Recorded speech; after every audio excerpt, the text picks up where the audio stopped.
गुरु परंपरा योग संस्थान में आपका स्वागत है। हम लोग योग दर्शन पढ़ रहे हैं और योग दर्शन में कल जो हम लोगों ने पढ़ा उसमें मुझे ऐसा लगा कि दो सूत्र ऐसे थे जिसको लेकर के संशय की स्थिति हो सकती है। कुछ लोगों ने सवाल पूछा था, एक दो लोगों ने, लेकिन मुझे लग रहा है कि हाँ, वो दो सूत्र में थोड़ी सी कुछ न कुछ तो संशय की स्थिति थी। एक सूत्र संख्या था हमारा, संख्या था विभूतिपाद यानी तीसरे का 43वां, और एक था हमारा 44वां। ये दो सूत्र ऐसा था जिसको याद तो आप लोगों ने कर लिया होगा, समझ भी गए होंगे ऐसे मोटा मोटा, लेकिन मुझे लगा कि इसमें थोड़ी सी दिक्कत हो रही है लोगों को। तो सबसे पहले 43वां जो है उसकी चर्चा करते हैं। शब्द, पूरे सूत्र ना देख करके उसके शब्द को समझिए। उसमें कहा गया है आपकी वृत्ति जो है वो वृत्ति बाहर की तरफ जब होती है, बाहर की तरफ वृत्ति शरीर से अलग जब बाहर की तरफ होती है, उसके लिए शब्द आया हुआ है अकल्पिता। अकल्पिता, अकल्पिता वृत्ति उसको कही गई है। अकल्पिता वृत्ति कही गई है, ठीक है।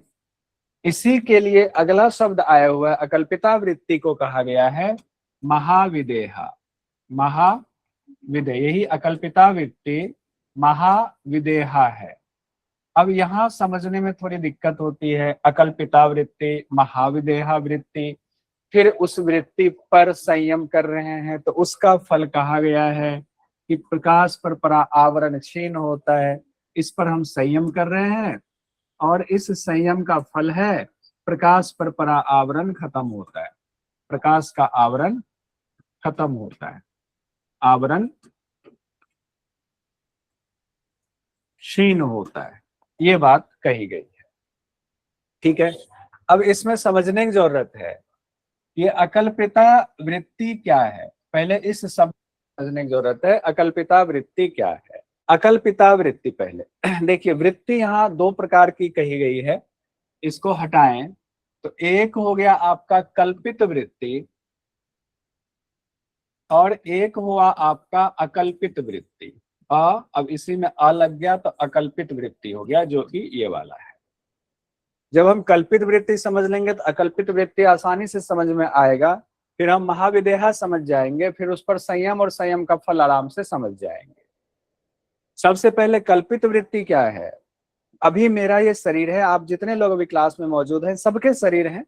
शरीर मतलब शरीर क्या है, पंच महाभूत से बना हुआ प्रकृति का पिंड है।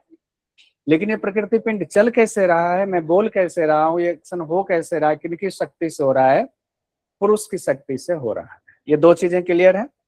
हम आते हैं इस शरीर पर, इस प्रकृति रूपी जो आपको ये दिख रहा है, हाथ पांव फैला रहे हैं, चल रहे हैं, लिख रहे हैं, सब कर रहे हैं, प्रकृति जो है, प्रकृति दिख रही है, उससे हो रहा है। तो अभी हम अपने शरीर के प्रति हमारा अहंकार है, मोह है। अहंकार का तात्पर्य ये नहीं है मेरे को अरे मुझे बहुत है मेरा शरीर। अहंकार का ये अहंकार के सूक्ष्म रूप पर जाइए, मेरा शरीर, जब तक ये भाव है मेरा शरीर, वो मेरा ही अहंकार है सूक्ष्म रूप में। जब उस मेरा का भाव है और उसके बाद हम आत्मा पे, पुरुष पर ध्यान लगा रहे हैं, या पुरुष पर हम अपनी वृत्ति को ले जा रहे हैं, कोशिश कर रहे हैं, उसको कहेंगे कल्पित वृत्ति।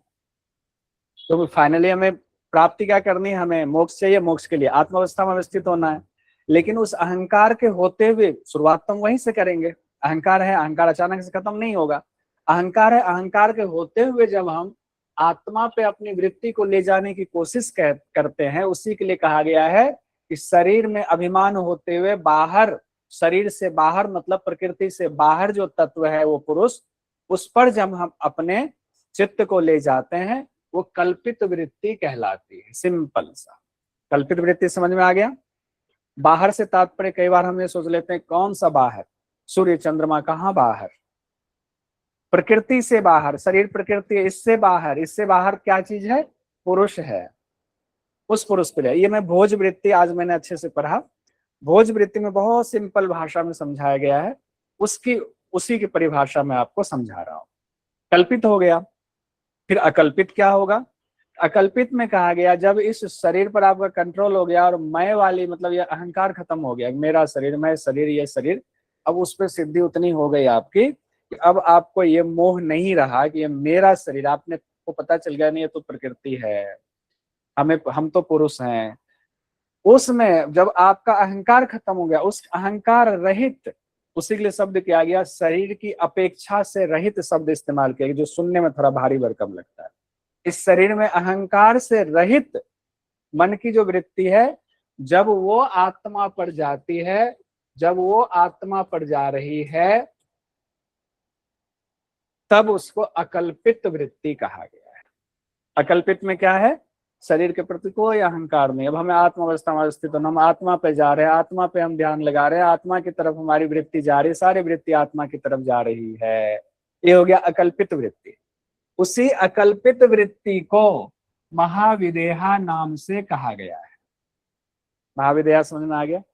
उसी अकल्पित वृत्ति को महाविदेहा कहा गया। क्यों कहा गया है महाविदेहा? क्योंकि अकल्पित में देह से अहंकार खत्म, अभिमान खत्म। अभिमान मतलब मेरा शरीर, मैं शरीर, यह अभिमान खत्म। जब महाविदेहा आपको समझ में आ गया, इस तरह की जो वृत्ति है कि शरीर में अभिमान नहीं और आत्मा की तरफ जो है हम जा रहे हैं, आत्मा की तरफ जो है हम अपने चित्त को लगा रहे हैं, आत्मा के दर्शन के लिए लगा रहे हैं, वो लगाने का जो आपका भाव है, उस भाव पर जब हम संयम कर रहे हैं, उस भाव पर जब हम संयम मतलब धारणा, ध्यान, समाधि कर रहे हैं, उसको संयम कहा गया। तब जो फल होगा, प्रकाश का आवरण क्षीण होगा। अब इसमें दो व्याख्या आती है प्रकाश के आवरण क्षीण में। एक तो आता है सिंपल सा कि रज, क्लेश और कर्म कहा गया, क्लेश कर्म, क्लेश कर्म, विपाक भी कहा गया है, ये व्यास भाष्य में है। क्लेश कर्म विपाक, इससे संबंध आपका खत्म, आपने इसको छीन कर दिया, क्लेश कर्म और विपाक को छीन कर दिया। क्लेश कर्म विपाक पहले हम पढ़ चुके हैं। कहाँ पढ़े हैं? जब ईश्वर की बात हो रही थी, क्लेश कर्म विपाक आशय तक पढ़ लिया था। क्लेश कर्म विपाक तीनों को छीन कर लेता है। एक तो ये हो गया थोड़ा टफ में समझने के लिए। सिंपल में समझने के लिए क्या है, चित्त में तीन वृत्ति है, सात्विक, राजसिक, तामसिक। रज और तम वाली वृत्ति को खत्म कर देते हैं, सात्विक वृत्ति बढ़ जाती है। तो प्रकाश के ऊपर, आपके प्रकाश पे आवरण कौन है? रज और तम का आवरण है। आपके सात्विक बुद्धि के जो प्रकाश है उस पर आवरण रज और तम का है। रज तम के आवरण को छीन कर लेते हैं, तो वो कहा गया प्रकाश पर पड़ा आवरण खत्म हो जाता है। और अभ्यास करते करते जब इसमें उच्च अवस्था में आएंगे तो हम लोग जानते हैं, क्या जानते हैं? अध्यात्म प्रसाद, अध्यात्म प्रसाद के बाद रितंबरा प्रज्ञा, रितंबरा प्रज्ञा से फिर वो सात्विक बुद्धि, सात्विक प्रकाश, सात्विक संस्कार, वो भी क्षीण निर्बीज अवस्था में चले गए। अंतिम अवस्था में तो वो सत्व जो है उसका भी क्षीण हो जाएगा, सारे आवरण खत्म। फिर प्रकाश पे जो आवरण, सत्व का भी आवरण है प्रकाश पे, यानी कि उस आत्मा पे सात्विक गुण भी जो है, जो प्रकृति का गुण है, उसका भी छीन कर देंगे तो उच्च अवस्था में हम चले गए, कैवल्य की अवस्था में चले गए। क्लियर हो गया या नहीं हुआ? पहले इस सूत्र को बताइए, फिर अगले सूत्र को मैं क्लियर करूंगा। उस पर भी मुझे लगा था थोड़ी कंफ्यूजन की स्थिति थी। प्रकाश पर आवरण, अब प्रकाश पर आवरण के दो चीज देखिए। एक आपका है सात्विक गुण, सत है जो प्रकाशक है, एक रज है और एक है तम, सत रज तम है। हम लोग ये जानते हैं सत रज तम में सत जो है वो प्रकाशक है, सत प्रकाशक है। तो सत्व का जो प्रकाश है, यानी बुद्धि का असली स्थिति क्या है? जब सत्व पूरी तरह से आपका स्थिर हो जाए, रज तम दब जाए। अभी सत्व के लिए रज और तम जो है ये आवरण है, ये आवरण है, ये इसके ऊपर आवरण रूप से बेचारा इसको पर्दा डाले हुए है, इसके ऊपर, सत्य के ऊपर। जब इसको हम छीन कर लें, इसको पूरी तरह छीन कर लें और सत्व ही सत्व बढ़ा रहे, रज और तम बिल्कुल दबा रहे, तब हुआ प्रकाश पर पड़ा आवरण एक तो छीन हो गया। प्रकाश पर पड़ा आवरण रज और तम छीन हो गया। जब प्रकाश पर पड़ा आवरण छीन होता है, उसका अर्थ यही है कि सात्विक प्रकृति पर जो आवरण पड़ा वो छीन हो गया। लेकिन फाइनली उससे आगे क्या? उससे आगे क्या? तो कहा गया उससे आगे तम भी तो प्रकृति का, रज भी सत भी तो प्रकृति का ही गुण है, तो यहाँ तो मुक्ति मिल ही नहीं सकती है। यहाँ नहीं मिल सकती मुक्ति। यहाँ पर आपको समाधि की शुरुआती अवस्था में जा सकते हैं। तो उससे आगे क्या कहा गया, जब सत भी खत्म हो जाए, जब सत का भी क्षीण हो जाए, इस पर भी पूरी तरह कंट्रोल, ये भी खत्म हो जाए, ये भी लीन हो जाए अपने कारण में। क्षीण होना मतलब लीन होना, ये भी लीन हो जाए, तब क्या बचेगा, तब सिर्फ आत्मा ही आत्मा बचेगी। अब आत्मा ही आत्मा है, और आत्मा के ऊपर जो आवरण है सत वाला, वो भी खत्म हो जाएगा। पहले सत पर आवरण था, रज और तम का आवरण था, तो एक तरह से आत्मा पर तो सत रज तम तीनों का ही आवरण हुआ। तो पहली स्थिति में क्या हो रहा, सत पर जो आवरण था रज और तम का, ये खत्म हुआ, फिर सत सत बचा, ये दोनों दब गया। अब आत्मा के ऊपर सत का आवरण है, अब इस सत का भी आवरण जब खत्म हो जाए, तब जो ये असली प्रकाश है उस पर परावरण खत्म हो गया। लेकिन जनरली जो चर्चा होती है, चूंकि यहाँ पर केवल की अवस्था की चर्चा नहीं हो रही है, तो यहाँ सिर्फ इसकी चर्चा ज्यादा की गई है, रज और तम खत्म होने की। लेकिन एक व्याख्या में मैंने आज देखा कि उसमें ये बात भी आई हुई है, जब सात्विक प्रवृत्ति का भी वो भी खत्म हो जाए पूरी तरीके से, जो कि हम लोगों को कैवल्यपाद में हमने देखा था, ऋतंभरा प्रज्ञा के लिए वो चर्चा है। आइए अब अगला जो एक सूत्र और है जिस पर कंफ्यूजन की स्थिति है, वो 44वां सूत्र है। 44वां किसका, विभूतिपाद का ही 44वां सूत्र है, जिसमें कहा जा रहा है, इसी के ठीक बाद वाला 43वें के ठीक बाद वाला, उसमें बात ये हो रही है पंच महाभूत पर विजय, भूत जय की बात हो रही है। भूत जय कैसे होगा, जैसे मान लीजिए उसमें बात हो रही है भूत जय की। सबसे पहले इस शब्द को समझिए, तब उसमें जो इसकी अवस्था है उस अवस्था को समझेंगे। भूत जय, भूत जय का क्या हुआ, भूत मतलब पंच महाभूत, और पंच महाभूत में आया आकाश, एकदम अच्छे से समझ लीजिए, आकाश, वायु, अग्नि, आकाश, वायु, अग्नि, जल, और लास्ट आया पृथ्वी। आकाश, वायु, अग्नि, जल, पृथ्वी, ये 5 महाभूत आया। इन 5 महाभूत पर विजय प्राप्त करना, उसी का नाम आया भूत। विजय प्राप्त करना, उस पर पूरा कंट्रोल कर ले। किसी भी चीज पर आप कंट्रोल कैसे करेंगे, अगर सपोज कीजिए मैं हूं, मेरे ऊपर आप कंट्रोल करना चाहते हैं एज ए स्टूडेंट इस क्लास में, तो आपको क्या करना होगा, रोज अटेंडेंस लगाना पड़ेगा, सारे ऑनलाइन टेस्ट देने पड़ेंगे, जितना मैं होमवर्क देता हूं सारा करना पड़ेगा। यानी मेरे जितने पक्ष हैं उनके हिसाब से, यानी मैं एक टीचर के तौर पर जितनी बातें कह रहा हूं उतनी सारी बातें अगर आप करेंगे तो मैं आपके कंट्रोल में हूं। मैं आपके कंट्रोल, एक शिक्षक के लिए ही होता है। आपका जो छात्र होगा वो आपको कैसे कंट्रोल में करेगा, बंदूक के नोक पर तो करेगा नहीं, बंदूक के नोक पर कंट्रोल करने आप आओगे, बंदूक मार देंगे कंट्रोल में आ जाओ, नहीं होता है। टीचर के लिए जैसा कह रहे हो वैसा, मतलब एक रूप मेरा है, मैं पढ़ा रहा हूँ लाइव क्लास में, लाइव क्लास ज्वाइन करो, अच्छे से समझो, नहीं आ रहा है पूछो। दूसरा, मैंने होमवर्क दिया, होमवर्क को बनाओ, एक मेरा दूसरा रूप हो गया। तीसरा रूप हो गया ऑनलाइन टेस्ट दिया, ऑनलाइन टेस्ट को कर लो। तीसरा रूप हुआ मैंने पीडीएफ दिया हुआ, उसको अच्छे से पढ़ो समझो। कभी मैं सवाल पूछता हूँ, सवाल का जवाब दो। ये सारे रूप हो गए मेरे। जब सबको आपने कर लिया कंट्रोल, तो मैं हो गया आपके कंट्रोल में एज टीचर। उसी तरीके से सपोज कीजिए यहाँ कहा जा रहा है भूत यानी आकाश, वायु, अग्नि, जल, पृथ्वी को जय करना है।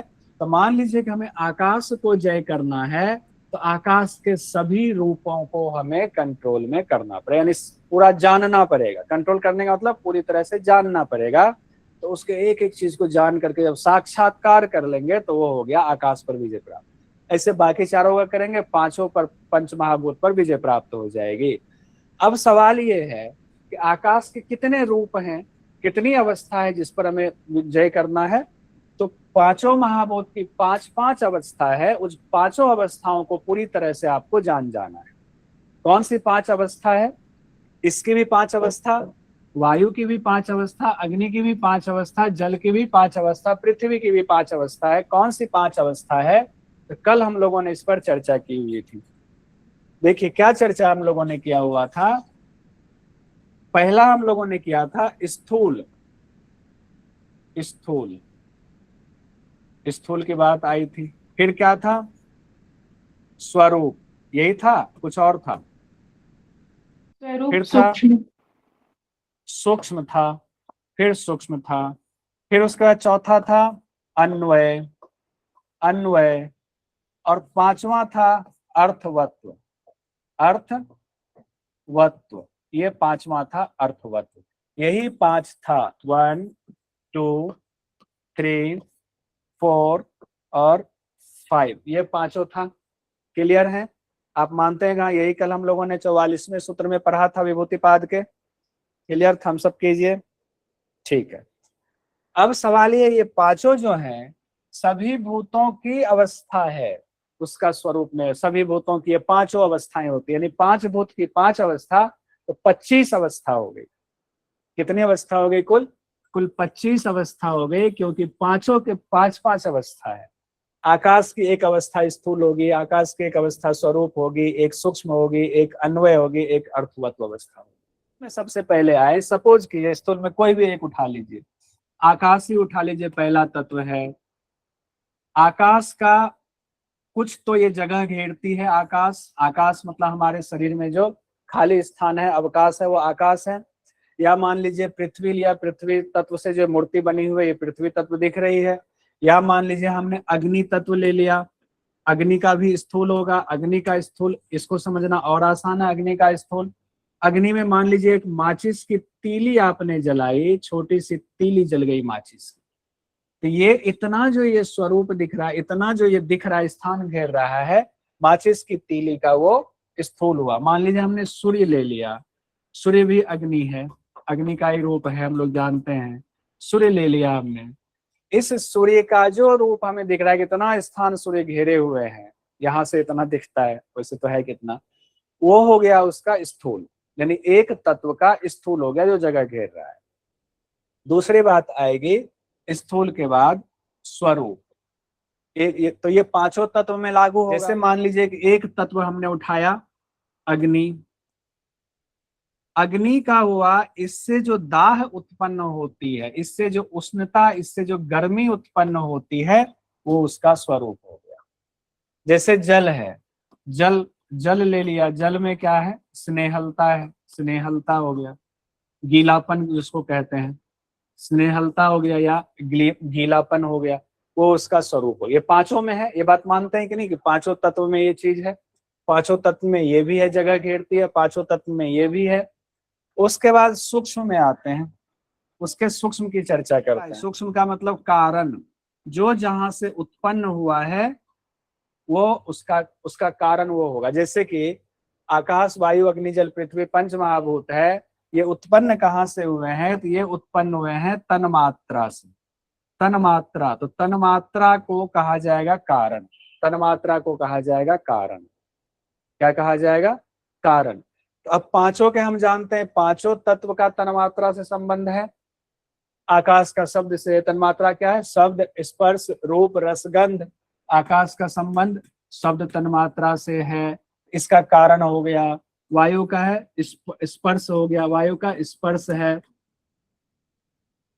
वायु का स्पर्श, शब्द स्पर्श।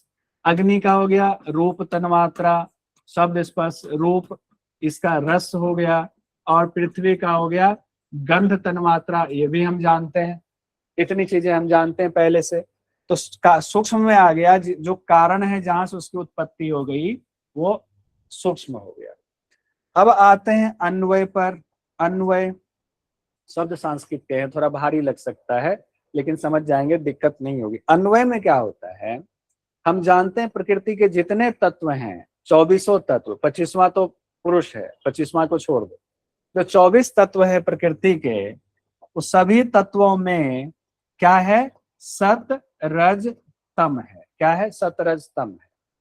सत, रज, तम ना हो तो कोई तत्व की उत्पत्ति होगी ही नहीं। यानी कि आकाश में भी सत, रज, तम है, वायु में भी सत, रज, तम है, अग्नि में भी सत, रज, तम है, जल में भी है, पृथ्वी में। ये तो पंच महाभूत बेचारे सबसे लास्ट में आए, इसमें तो होगा ही सत, रज, तम। सत, रज, तम की वजह से इनका अस्तित्व है। कैसे? अगर अग्नि में उष्णता है या अग्नि कुछ कर रही है, क्रियात्मक रूप में आ रही है, तो वो अग्नि का राजसिक प्रवृत्ति होगा। अग्नि अगर स्थिति में है, कुछ नहीं कर रही है, तो तामसिक होगा। अग्नि अगर प्रकाशित कर रही है तो उसका सात्विक गुण होगा। यानी कि सब पांचों तत्व पर लागू होता है, यानी उसको जो क्रियात्मक रूप में लाता है वो सतरज तम लाता है, और सतरज तम का सब में होना उसी को अन्वय कहा जाता है। सतरज तम का सब में होना अन्वय कहा जाता है। किस रूप में वो होता है अन्वय, किस रूप में हम लोग जानते हैं, उसके लिए शब्द आया हुआ है प्रकाश, क्रिया और स्थिति। प्रकाश, क्रिया और स्थिति, ये तीन रूप में वो होता है। प्रकाश, क्रिया और स्थिति। प्रकाश किसके लिए हुआ, सत के लिए। क्रियात्मक रूप किसके लिए हुआ, रज के लिए। स्थिति किसके लिए हुआ, तम के लिए हुआ। तो ये हो गया आपका पांचों महाभूत का चौथा स्वरूप, यानी चौथी अवस्था। ये चार अवस्था। पांचवी अवस्था क्या है, अब पांचवी अवस्था में कहा गया है कि आपको ये पता होना चाहिए कि भाई आकाश, वायु, अग्नि, जल, पृथ्वी, ये जो प्रकृति के तत्व है, इसकी जरूरत क्या है, इसका क्या अर्थ है, क्यों है ये, क्यों आई हुई है ये। अरे आई तो इसलिए है ना क्योंकि पुरुष गया 17 स्तंभ के पास, एक तत्व की उत्पत्ति हुई महद, महद से अहंकार, अहंकार से एकादश इंद्रियां, पंच तन्मात्रा, पंच तन्मात्रा से पंच महाभूत। तो पुरुष गया तब तो आया सभी तत्व। उसका क्या कार्य होगा, उसका कार्य होगा पुरुष को भोग कराना और अपवर्ग कराना। आप लोग शायद मैसेज में जवाब दे रहे हैं कुछ कुछ, क्या कह रहे हैं आप लोग, भोग और अपवर्ग कराना, ये इससे सहमत हैं, भोग और अपवर्ग कराना, यानी प्रकृति के सभी तत्व प्रकृति का ही प्रयोजन है। तो वो प्रयोजन प्रकृति के जो पांच तत्व हैं, आकाश, वायु, अग्नि, जल, पृथ्वी, इसका भी जो प्रयोजन है वो है भोग और, ये नीचे हो गया थोड़ा, और अपवर्ग। भोग और अपवर्ग, ये भी एक रूप हो गया, एक स्वरूप हो गया, ये अवस्था हो गई। अब देखो, अब एक तत्व को पकड़ते हैं। सपोज करो हमने आकाश को पकड़ा, तो आकाश के स्थूल स्वरूप पर पहले हमने साक्षात्कार कर लिया साधना करके, संयम करके। फिर हमने उसके स्वरूप पर जो है आकाश के, उस पर कर लिया संयम, उसका पूरा ज्ञान हो गया। फिर हमने उसके सूक्ष्म जो है आकाश का शब्द है तन्मात्रा, उस पर भी कर लिया संयम, उसको भी पूरा जान गए। फिर हम उसके अन्वय पर आए, अन्वय में प्रकाश, क्रिया, स्थिति तीनों को उससे संबंधित जो है उस पर हमने पूरा साक्षात्कार कर लिया, पूरा जान गए। फिर हमने भोग अपवर्ग को जान लिया कि क्या है आकाश का भोग कराना, आकाश के जिम्मे कौन सी जिम्मेदारी, कैसे भोग कराएगी, कैसे अपवर्ग कराएगी, सब कुछ जान लिया। आकाश तत्व पर विजय प्राप्त हो गया। ऐसे ही बाकी सभी तत्वों पर विजय प्राप्त कर लिया। तो कितने तत्वों पर किया, पांच। किस पर, पंच महाभूत पर। नाम क्या हो गया उसका, भूत जय। हमें क्या हो गया, हम भूत जय। पांचों पंच महाभूत पर जय, भूत जय हो गया। अब इसमें क्वेश्चन पूछा जाता है भूत की पांच अवस्थाओं को सीक्वेंस में बताइए, पंच महाभूत की पांच अवस्थाओं को। तो अब मुझे लगता है कि आपको ये हमेशा के लिए याद रहना चाहिए। फिर यहाँ हम लोगों ने ये वाला देखा था, ततो अनिमा आदि प्रादुर्भाव। और तो क्या भूत जैसे क्या होता, अनिमा आदि काय संपत और भूतों के धर्म बाधा नहीं पहुंचाते हैं, ये हम लोगों ने देख लिया था। अनिमा की चर्चा हो गई थी, अनिमा आदि यानी अष्ट सिद्धियों की चर्चा हो गई थी। हम लोगों ने काय संपत भी देख लिया हुआ था, रूप, लावण्य, बल और वज्र के समान काय संपत भी हम लोगों ने देख लिया हुआ था। अब आज हम लोग आएंगे काय संपत के बाद, अब इंद्रिय जय की बात होगी। किसकी बात होगी, इंद्रिय जय। अब जब हम, अब पता है भूत जय पर मैंने क्यों इतना समय दिया, भूत जय समझ गए तो इंद्रिय जय आसानी से समझ जाएंगे। कैसे समझ जाएंगे इंद्रिय जय आसानी से, देखिए क्या कहा जा रहा है 47वें सूत्र में। महर्षि पतंजलि कह रहे हैं ग्रहण, स्वरूप, अस्मिता, अन्वय, अर्थवत्व। इसमें भी पांच चीजें हैं, 1 2 3 4 5। ग्रहण, स्वरूप, अस्मिता, अन्वय, अर्थवत्व, संयमाद। उस पर संयम करने से इंद्रिय जय होता है। यानी इंद्रियों की भी पांच स्थिति बताई गई है। इंद्रियों की भी, इंद्रियां भी पांच अवस्था में रहती है। कौन से पांच अवस्था में रहती है, ग्रहण, इंद्रियां ग्रहण करती है ना, इंद्रिय का भी स्वरूप है, इंद्रिय की भी अपनी अस्मिता है, इंद्रिय के लिए भी अन्वय शब्द आया है, और इंद्रिय का भी कुछ अर्थवत्व है। अब ये बताने की जरूरत होनी चाहिए क्या, ग्रहण, स्वरूप, अस्मिता। अस्मिता का एक सब वहां पर अस्मिता के बदले में सूक्ष्म था, तो अस्मिता का मतलब है कि जहां से आया हुआ है, जहां से आया हुआ, जो उसका कारण है। तो इंद्रिय का कारण कौन है, इंद्रिय कहाँ से आई हुई है, तो अहंकार से आई हुई, तो इसका कारण अहंकार हो जाएगा अस्मिता में। अन्वय तो सबका वही होगा, 17 स्तंभ तो सब में है, तो सबका अन्वय वही होगा। अर्थवत्व भी सेम होगा कि इसका भी क्या प्रयोजन है, तो भोग अपवर्ग पूरा करवाना। इसको भी हम देख लेंगे, चिंता मत कीजिए, ये भी सीक्वेंस में आपको याद करना है। ग्रहण, स्वरूप, अस्मिता, अन्वय और अर्थवत्व, ये पांचों जो अवस्था है इंद्रियों की। तो इंद्रिय में भी जो इंद्रिय की तो बहुत सारी इंद्रिय, एकादश इंद्रिय है, एकादश और पांच पांच तो 11 गुना 11 पचे 55 अवस्थाएं हो जाएंगे अगर सबको अलग अलग करेंगे। तो ये जो अवस्थाएं, इन अवस्थाओं पर संयम करने से, इन अवस्थाओं पर संयम करने से मन सहित सभी इंद्रियां यानी कि 11 इंद्रियां, उन पर विजय प्राप्त होती है, इंद्रिय जय की स्थिति होती है। उसको इंद्रिय जय नामक सिद्धि कहा गया है। ये इंद्रिय जय नामक सिद्धि है। ये बहुत आसान है, इसमें कोई परेशान होने वाली बात मुझे लगता नहीं कि है, क्योंकि जब हम लोगों ने पहला वाला समझ लिया भूत का, तो इंद्रिय की फिर क्या ही कहना। तो फिर भी एक एक लाइन में हम इसको समझने की कोशिश करते हैं। ग्रहण, वहां पर भूत में क्या था, ग्रहण की जगह पर स्थूल था, स्थूल था वहां भूत में, भूत के लिए स्थूल कहा गया था पहला, उसका जो पहली अवस्था। यहाँ पहली अवस्था इंद्रियों की कहा गया है, ग्रहण करना, यानी इंद्रियों की वृत्ति होती, व्यापार। जैसे कान शब्द को सुनता है, उसी तरीके से कान शब्द को ग्रहण कर रहा है। जो मैं बोल रहा हूँ आप सुन रहे हैं, तो आपकी कान इंद्रियां जो है, श्रोत इंद्रियां जो है, वो सुन रही है, वो ग्रहण कर रही है। तो ग्रहण शब्द पहला, पहली अवस्था हो गई। ग्रहण शब्द, ग्रहण करना पहली अवस्था। तो एकादश इंद्रिय है, सब ग्रहण कुछ ना कुछ कर रहे हैं, जिनके जो विषय ग्रहण कर रहे हैं, तो ग्रहण हो गया, उस अवस्था में रहती है। दूसरी अवस्था देखेंगे, दूसरी कौन सी अवस्था है, दूसरी अवस्था की चर्चा हो रही है। दूसरी अवस्था में कहा गया स्वरूप।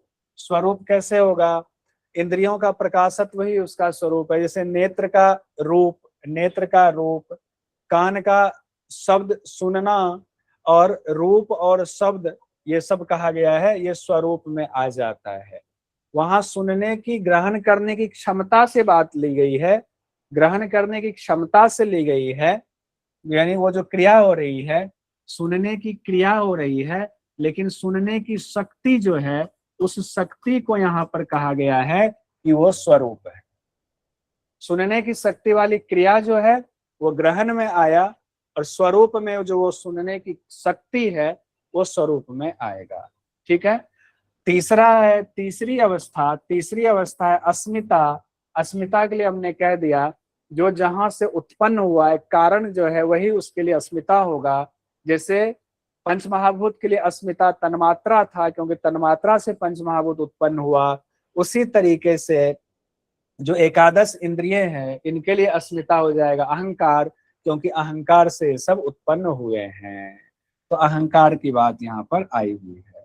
फिर सवाल आया अन्वय की।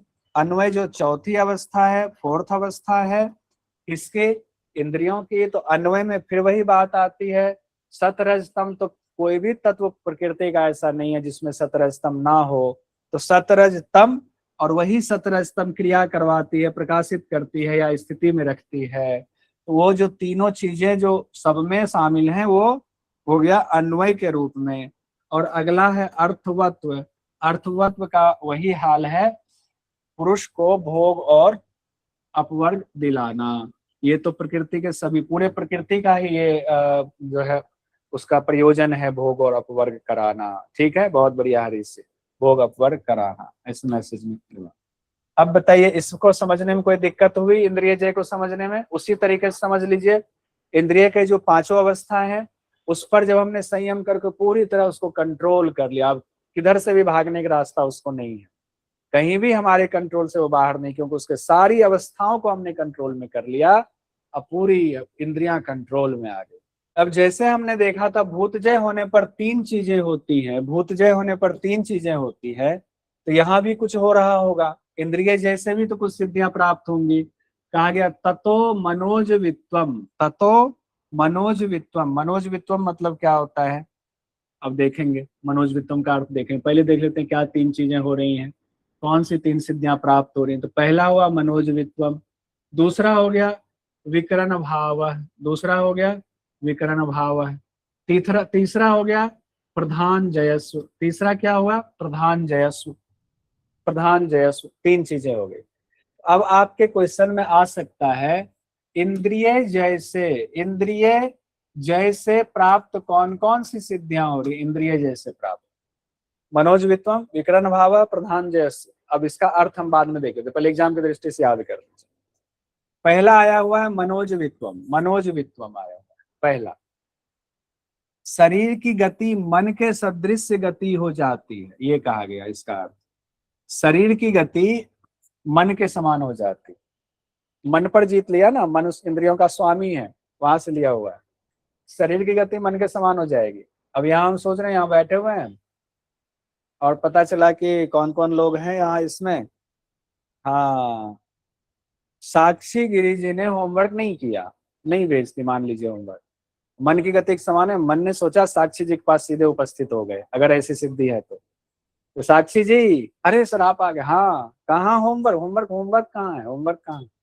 अरे सर अभी भेजते, बनाया हुआ है। तो दिखाओ बनाया हुआ है कहाँ? मन के समान गति होगी, पहुंच गए वहां पर। अब साक्षी जी परेशान, अब कल से तुरंत बना के रखेंगे कहीं आ ना जाए। तो बाकी लोग भी ध्यान कीजिएगा, अभी तो बस एक हफ्ता रुक जाइए, फोन करूंगा सबको व्यक्तिगत तौर पर। रंजू जी आ नहीं रहा है होमवर्क, जितने लोग इतना जुड़े हुए हैं यहाँ पर, 70 71 लोग 72 लोग पता नहीं कितने हैं, होमवर्क नहीं आ रहा है सबका, नहीं आ रहा है। पिछली बार से ज्यादा लोगों का आ रहा है, सबका नहीं आ रहा है, तो ये गलत बात है। मुझे नहीं पता आप कैसे करोगे। दूसरा है किस, दूसरा इंद्रिय जय, इंद्रिय जय का दूसरा क्या कहा गया? विकरण भाव। विकरण भाव का क्या अर्थ है? शरीर के बिना भी विषयों का अनुभव करने की शक्ति आ जाती है। शरीर के बिना भी विषयों को अनुभव करने की शक्ति आ जाती है। अभी तो शरीर है तो विषयों को अनुभव कर रहे हैं, बिना सिर्फ सूक्ष्म शरीर में भी अनुभव कर लिया, शरीर के बिना भी विषय का अनुभव कर लिया। सोचिए उसको शब्दों में बयां करना मुश्किल है इन चीजों को, क्योंकि उस अवस्था तक पहुंचेंगे बहुत सारी चीजें तो आप शब्दों से कह ही नहीं सकते, क्योंकि पहले आपने अनुभव किया नहीं तो आप कैसे ही बोलोगे। आपने कोई फल गांव में गए खाया, वो फल पहले कभी आपने खाया ही नहीं था, तो उसका क्या ही स्वाद बताओगे? किसी और ने खाया ही नहीं, क्या स्वाद बताओगे? एक अद्भुत फल खाया, ऐसे कह सकते। तो इसमें कहा गया है शरीर के बिना भी विषयों का अनुभव करने की शक्ति आ जाती है, विकरण भाव। तीसरा कहा गया है प्रधान जयस। प्रधान शब्द, यहाँ प्रधान शब्द प्रकृति के लिए इस्तेमाल किया गया है। तीसरा है प्रधान जय, और प्रधान जय में हमने कहा प्रधान का मतलब होता है प्रकृति, प्रधान मतलब प्रकृति, प्रकृति को प्रधान कहा गया है। तो प्रकृति पर जब अधिकार हो जाता है पूरा, यानी प्रकृति के तत्वों पर अधिकार हो जाता है, तो इंद्रिय जैसे प्रकृति के तत्वों पर भी अधिकार हो जाता है, ये कहा गया है। उसी के लिए प्रधान जय कहा गया। प्रकृति के सभी विकारों पर विजय, यहाँ विकार से तात्पर्य मूल प्रकृति महत्त्व अहंकार आदि हैं। ठीक है, चलिए, ये तीनों सिद्धि को व्यास भाष्य में मधु प्रतीका कहा गया है। व्यास भाष्य में इसके लिए एक शब्द आया हुआ है मधु प्रतीका, तीनों को मिला करके मधु प्रतीका कहा गया। बस इतना ही हम देखें, मधु प्रतीका बस। वैसे हम एग्जाम के लिए यही याद रख लें, वैसे कई बार व्यास भाष्य से भी चीजें पूछ ली जाती हैं, तो देख लेंगे, लिख लीजिए, याद रहे तो ठीक, नहीं तो कोई बात नहीं। आइए आगे बढ़ेंगे। आज तो सोचा था समय, अरे बाबा 8:05 हो गए। फटाफट फटाफट थोड़ा सा है, इसको कंप्लीट कर ही लें आज। सत्व पुरुष अन्यता ख्याति मात्र सर्व भाव अधिष्ठातृत्वम सर्व ज्ञातृत्वम च। अब ऊपर क्या आया हुआ था बात? प्रधान जय की स्थिति आ जाती है, यानी कि प्रकृति के तत्वों पर विजय प्राप्त हो जाती है। उससे आगे बढ़ते हुए महर्षि पतंजलि कह रहे हैं सत्व पुरुष अन्यता ख्याति मात्रस्य। जब योगी को ये ज्ञान हो जाता है कि बुद्धि और पुरुष अलग अलग है, सत्व और पुरुष की अन्यता अलग अलग होने का जब उसको ज्ञान हो जाता है, सत्व और पुरुष, सत्व यहाँ कहा गया है प्रकृति के लिए और पुरुष तो आत्मा के लिए कहा गया। तो सत्व और पुरुष अलग अलग है, उसका पूरा ज्ञान कैसे होगा? इससे पहले भूत जय इंद्रिय जय कर लिया तो ज्ञान तो हो ही गया, इस बात का ख्याति उसको हो गया। जब इस बात की ख्याति मतलब उसका ज्ञान हो गया, तब उसकी स्थिति कैसी होती है? मान लीजिए अभी आप में से कोई है, उनको हो जाए ये स्थिति, प्रकृति पुरुष का पूरा ज्ञान हो जाए। ज्ञान का मतलब शाब्दिक ज्ञान नहीं कि प्रकृति अलग है पुरुष अलग है, तो जितने लोग क्लास में सबको पता है वो वाला नहीं, साक्षात कर लिया। जय कर लिया, प्रधान जय हो गया, तब कहा गया है सर्वभाव अधिष्ठातृत्वम सर्वज्ञातृत्वम च। सर्वभाव अधिष्ठातृत्वम यानी सभी भावों पर विजय प्राप्त हो जाती है। सर्वज्ञातृत्वम वो सर्वज्ञ भाव वाला हो जाता है। मतलब जितने भाव हैं आपके वो सब प्रकृति के ही तो भाव हैं। भाव कहाँ से आ रहे हैं? प्रकृति से। अभी आपको दुख हो रहा है या सुख हो रहा है, प्रसन्नता हो रही है, जो कुछ भी हो रहा है, सब किसके भाव हैं? प्रकृति के हैं। तो सभी भावों पर विजय प्राप्त हो जा रही है और सर्वज्ञ भाव हो जा रहा है। सब कुछ आप जान जा रहे हैं। सब कुछ जानने के लिए क्या है? प्रकृति के जितने तत्वों को जान गए थे, सृष्टि में कुछ जानने के लिए शेष है क्या? है कि ईश्वर ही बच गए, उनको तो कभी नहीं जान सकते, उनको तो छोड़ दीजिए। तो सब भाव से यहाँ तात्पर्य है पूरी प्रकृति को आप जान गए, प्रकृति को जान गए। तो दो चीज याद रखेंगे, सर्वभाव अधिष्ठातृत्वम सर्वज्ञातृत्वम। किससे हुआ? जब सत्व और पुरुष को अलग अलग आपने जान लिया, ऐसा पूरा आपको ये ज्ञान हो गया। ज्ञान मतलब साक्षात कर लिया, अर्थात मन, इंद्रिय, शरीर, जीवात्मा आदि तत्वों का ज्ञान हो जाता है। उस संदर्भ में ये दो चीजें आपको प्राप्त हो रही है। आइए आगे बढ़ते हैं। 49वां हुआ, 49वें का फल हम लोगों ने देख लिया।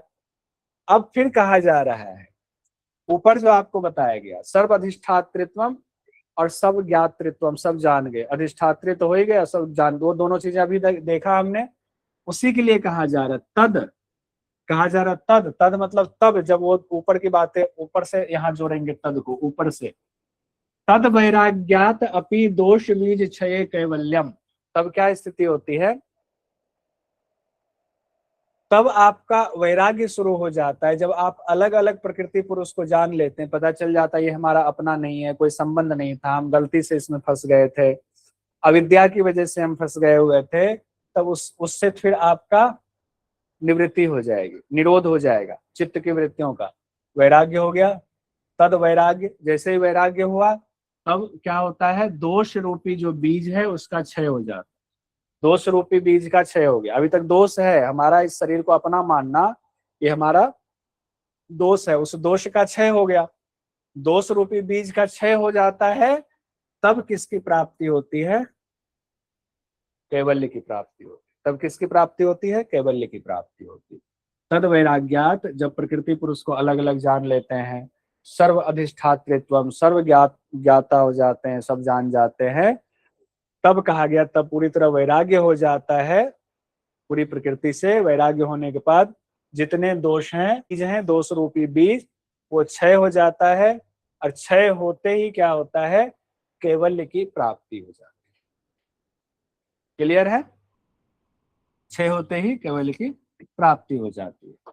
कैवल्य शब्द कहाँ कहाँ आया हुआ है, इसका भी एक बनाइएगा, इसका भी एक बनाइएगा। अब हम आते हैं 51वें पर।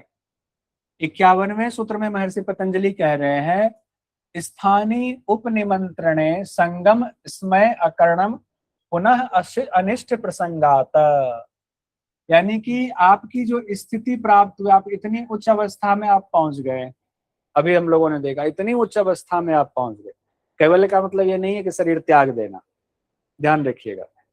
शरीर है, अभी शरीर है, हो सकता है शरीर को आप सूक्ष्म बना लें, सूक्ष्म शरीर में पहुंच जाए, मन की गति होगी, जहां पहुंच रहे हैं वो अलग बात है कि वो आपकी विभूतियां हैं, सिद्धियां हैं सारी, लेकिन अभी शरीर है। कहा गया जब आप उस अवस्था में पहुंच जाते हैं तब आपको क्या होता है? बड़े बड़े लोग निमंत्रण देते हैं। व्याख्या में क्या कहा गया? तब लोकपाल आदि, देवता आदि भी आपको निमंत्रण देते, बुलाते हैं अपनी सभाओं में। चलिए सभा हो रही है, चलिए अक्षय जी चलिए सभा हो रही है, नितिन जी चलिए सभा हो रही है, प्रियंका जी चलिए सभा हो रही है, क्योंकि आपकी स्थिति है, आप उस लेवल तक पहुंच गए हुए हैं। अभी हम लोगों को नहीं बुला रहे क्योंकि हमें उनके लेवल तक पहुंचे ही नहीं, अभी तो हम कीड़े मकोड़े हैं उनके हिसाब से। तो लोकपाल देवता भी बुलाने लगते हैं, कहा गया वो निमंत्रण देने लगेंगे। और अगर उनका संग हमने कर लिया, अगर उसमें राग कर लिया, संग का मतलब यहाँ राग से अनासक्ति, बुलाए चले गए, अनासक्ति है तो कोई दिक्कत नहीं है। लेकिन अगर आपको राग आ गया फिर से उसमें, अरे बाप रे हम तो इतने बड़े हो गए योगी कि हमें बुला लिया, तब कहा गया है कि अगर आपने राग कर लिया, पुनः अनिष्ट प्रसंगात, पुनः अनिष्ट मतलब फिर से आप वापस भी लौट सकते हैं। वापस मतलब फिर से आपकी गति साधारण लोगों जैसी भी हो सकती है, यानी उस उच्च अवस्था से आप नीचे गिर सकते हैं। चित्त वृत्तियों को जो वहां तक पहुंचाया उससे आपकी चित्त वृत्तियां फिर से मलिन होनी शुरू हो सकती। ठीक है, तो इसीलिए यहाँ महर्षि पतंजलि जी सावधान कर रहे हैं कि लोकपाल देवताओं के निमंत्रण पर भी उनका संग नहीं करेंगे। संग करेंगे तो आपके लिए अनिष्ट तय है, अनिष्ट तय है। ठीक है, अब इससे आगे बढ़ते हैं, एक दो क्वेश्चन देख लेते हैं। 2019 का क्वेश्चन देखिए, पहले इस तरह से क्वेश्चन आता था, अभिकथन और तर्क वाला, अभी भी आता है, इस बार हालांकि कम आया। अभिकथन ए और तर्क को आर कहा गया है। अभिकथन मतलब हो गया, अभिकथन को इंग्लिश में असर्शन कहा गया तो ए है, रीजन कहा गया उसका कारण तो तर्क हो गया। समाधि प्राप्ति में सिद्धियां विघ्न है, बिल्कुल ठीक बात है, समाधि प्राप्ति में सिद्धियां विघ्न है, अर्थ वही निकल रहा है। लेकिन कैसे? कहा गया देवताओं के आमंत्रण पर भी योगी को साधना छोड़कर भोगों की ओर आसक्त नहीं होना चाहिए, ये कहा गया रीजन में, ये रीजन है। सिद्धियां विघ्न है, अगर लग गए इसमें तो दोनों कथन सही है, तथा आर ए की सही व्याख्या भी है, आर ए की सही व्याख्या भी बिल्कुल सही कहा जा रहा है, क्योंकि दोनों मैच भी कर रहा है। ये इसका रीजन है, हाँ ये रीजन है, ये कहा जा रहा है, तो ये पहला वाला उत्तर इसका सही होगा। आइए आगे बढ़ते हैं, क्वेश्चन देखते हैं। ये है, इसमें भी उसी तरीके से कहा गया है, इसको देखिए। अभिकथन में है, फिर रीजन है, समाधि में विभूतियों को विघ्न बताया गया है, व्युत्थान में सिद्धियां कहा गया। व्युत्थान जिनको लगे कि इसमें हमारी उन्नति हो रही है कि नहीं, तो उन सिद्धियों को देख करके वो चिन्ह से वो पता कर सकते हैं हमारे लिए सच में हम उन्नति कर रहे हैं, हमारी साधना ऊपर बढ़ रही है। फिर कारण कहा गया, लोकपाल देवताओं का आमंत्रण मन उसमें नाराज करना चाहिए, ना अभिमान, क्योंकि ऐसा करने से पुनः अनिष्ट की आशंका होती है। तो ये भी सही होगा कि हाँ, सही व्याख्या भी, दोनों सही है और दोनों की सही व्याख्या भी है, आर्य की सही व्याख्या भी है। ठीक है, आइए और क्वेश्चन, इस तरह से बहुत क्वेश्चन दिया गया है, बहुत सारे क्वेश्चन हैं। ये भी वही क्वेश्चन है, ये भी उसी तरीके से है, सेम क्वेश्चन है। चलिए इस पर अब समय नहीं गंवाते हैं, क्योंकि हमें 52वां, 53वां, 54वां, 55वां 4 और सूत्र है, उसको कंप्लीट कर लेते हैं पहले आज हम, हमारा विभूतिपाद कंप्लीट हो जाएगा। विभूतिपाद का 52वां जो सूत्र है हमारा, उसमें कहा जा रहा है, महर्षि पतंजलि कह रहे हैं, क्षण तत्क्रमयोः संयमाद विवेकजम ज्ञानम, क्षण और उसके क्रम में संयम करने से विवेक ज्ञान प्राप्त होता है। विवेक ज्ञान कहाँ कहाँ से प्राप्त हो रहा है, ये ध्यान रखिएगा, इसका एक टेबल बना लीजिएगा कि विवेक ज्ञान की प्राप्ति कैसे कैसे हो रही है, कैसे कैसे हो रही है। पहले भी विवेक ज्ञान की चर्चा आई हुई है, अष्टांग योग से विवेक ज्ञान, माफी चाहूंगा, योग के अंगों का अनुष्ठान करने से विवेक ज्ञान की प्राप्ति होती है। यहाँ कहा जा रहा है क्षण और उसके क्रम में संयम करने से विवेक ज्ञान होता है। क्षण किसका, क्षण क्या है, क्रम क्या है जिससे विवेक ज्ञान हो रहा है? तो लघु अत्यंत, क्षण कहते हैं ना, 1 क्षण 2 क्षण 3 क्षण, अरे अभी जितना बोलना, कितने क्षण बीत गए, और कितने क्षण बीत करके ये पूरा क्रम बना हुआ है क्षण का। यानी जब से मैंने पढ़ाना अभी शुरू किया है, क्षण क्षण करके बीतता जा रहा है, लेकिन वो क्रम से बीत रहा है, क्रम से बीत रहा है, तभी तो हम कहाँ तो 43वें 44वें सूत्र पर थे, कहाँ 52वें सूत्र पर पहुंच गए हुए हैं, तो वो क्रम से बढ़ गया ना। लेकिन ये क्रम से 43वें से लेकर के अगर हम 52वें सूत्र तक पहुंच गए, तो क्षण क्षण बीतते हुए, लेकिन क्रम से बाय सीक्वेंस यहाँ तक पहुंच गए। उसी तरीके से कहा जा रहा है, क्षण और क्रम की चर्चा यहाँ सृष्टि के संदर्भ में लीजिए, कि आप जो है, आपकी उत्पत्ति हुई है और सारे तत्व आए हैं, उन तत्वों में आप भोग करते जा रहे हैं, उन तत्वों से लिपटते जा रहे हैं। जैसे जैसे भोग पूरा होता जा रहा है, आपको वैराग्य भी हो रहा है, लास्ट में जाके अपवर्ग भी हो रहा है। तो क्षण और उसके क्रम पर, यानी प्रकृति के जो क्षण है और प्रकृति का जो क्रम है, उस दौरान जो आपकी क्रिया हो रही है, भोग की, जब उस पर हम संयम करते हैं, क्षण और उसके क्रम पर, तब जाकर के हमें विवेक ज्ञान की प्राप्ति होगी। बहुत सिंपल भाषा में कहा है, लेकिन एग्जाम के लिए बस यही है, क्षण और उसके क्रम में संयम करने पर विवेक ज्ञान की प्राप्ति होती है।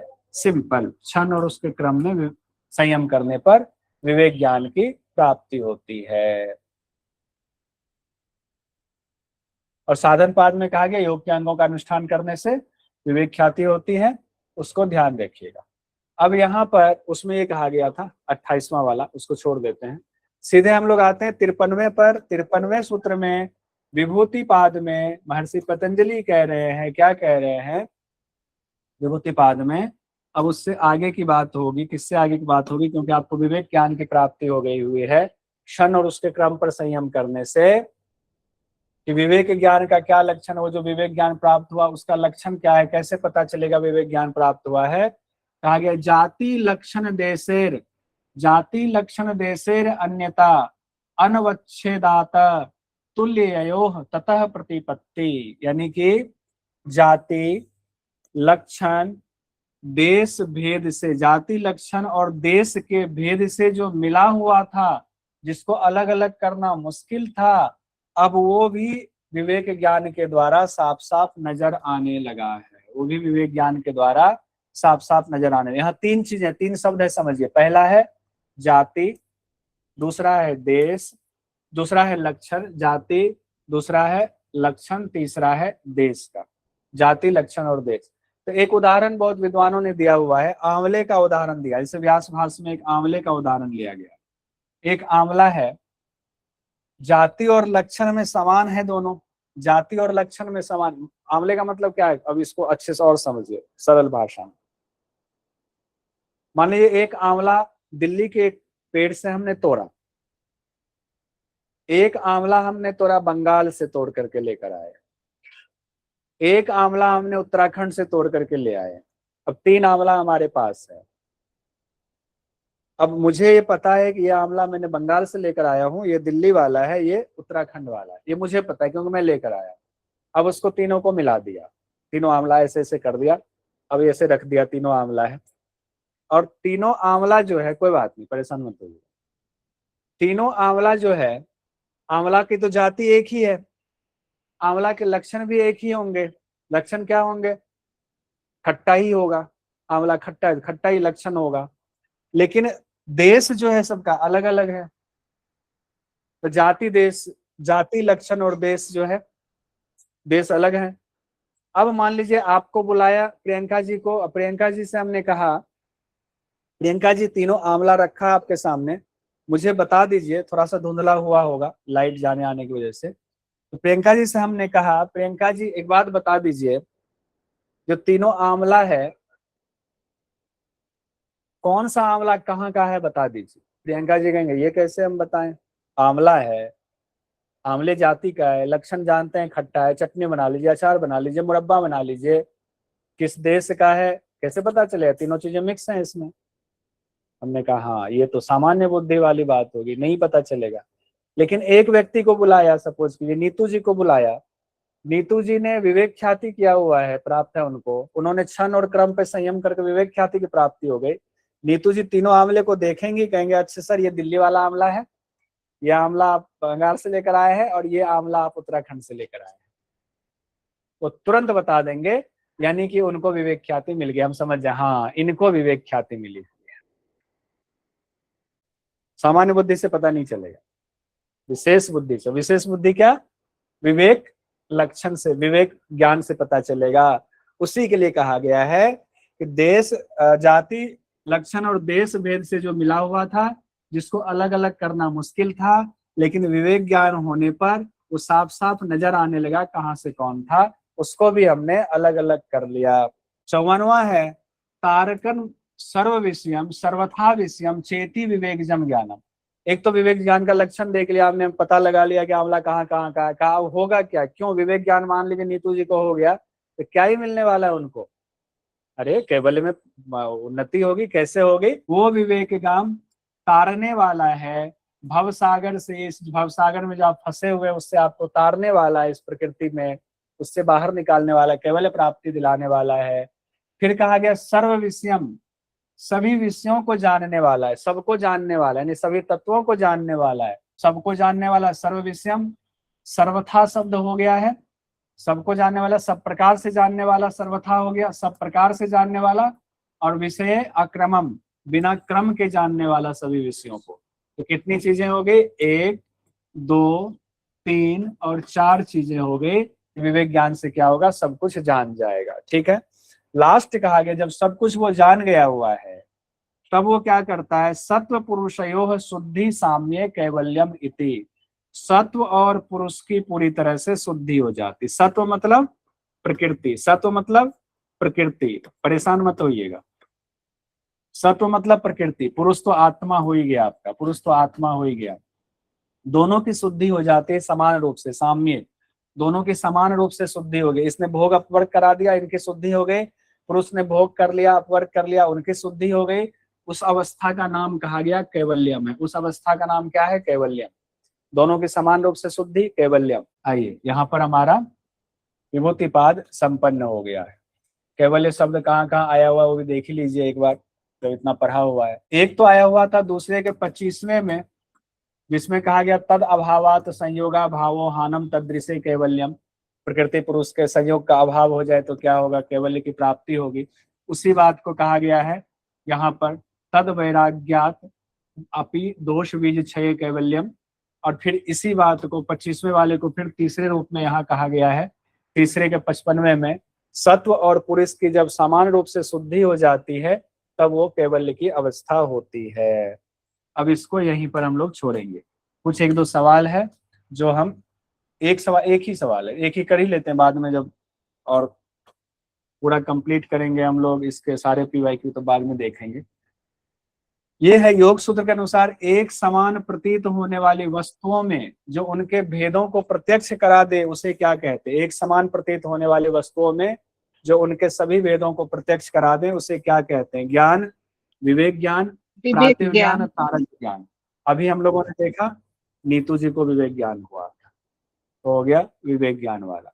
कौन सी तीन चीजें आई हुई थी उसमें, कौन सी तीन चीजें, जाति, ध्यान रखिए ये बहुत इंपॉर्टेंट है, जाति, लक्षण, लक्षण और देश, देश, ये तीन चीजें आई हुई थी, जाति, लक्षण और देश। तीन से जो मिला हुआ था विवेक ज्ञान होने पर यह भी पता चल गया। ठीक है, यहाँ हम लोगों का विभूतिपाद संपन्न हो गया।